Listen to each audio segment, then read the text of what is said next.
Welcome back to 21 Minute Reads with me, Maya D. In these 5-minute videos, I share with you my 3 takeaways from my current reading. Right now, I'm reading The Black Dancing Body by Brenda Dixon Gottschild.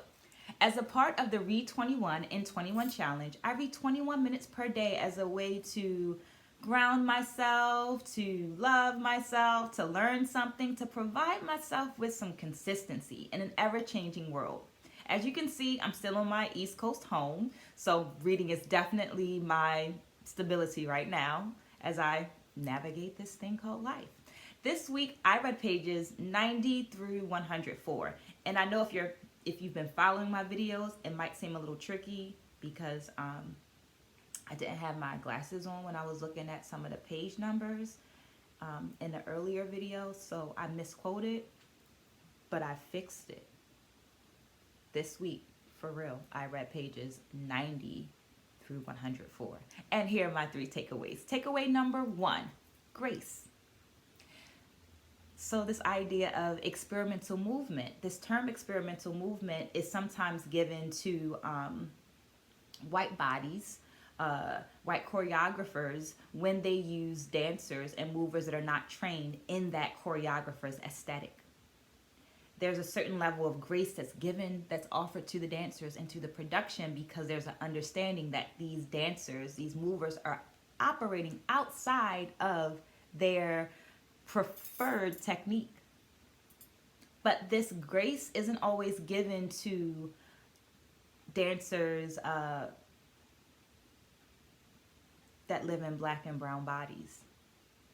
Sometimes when these dancers are moving outside of their technique, they're not given that same grace and they are identified as black dancers rather than the grace of saying, hey, you know what, you're working really hard. I see that you're trying to grow. They're just labeled as bad dancers. So I want you and us to make sure that we are giving grace consistently across the board to people that are moving outside of their norm and looking for growth. Another idea that was brought up in the reading, in this week's reading, was the mantle of polycentric and polyrhythmic movement. So sometimes there's this over-sexualization given to movement that makes use of isolation. So when you're moving your rib cage and isolation of your torso, separate from your belly and your hips and your pelvis, when you're making that isolation, sometimes it is seen as sexual. But rather than promiscuity, I'm reading from my notes, that some would associate it with this isolated movement, what if the elders, what if the adults are actually encouraging those children, those black and brown children, to carry on these values of polycentrism and polyrhythmic movement? What if these elders that are encouraging these children to learn these new dances are really saying, hey, you know what? We understand that the values that we are encouraging in you will teach you that these movements operate outside of more than just sex.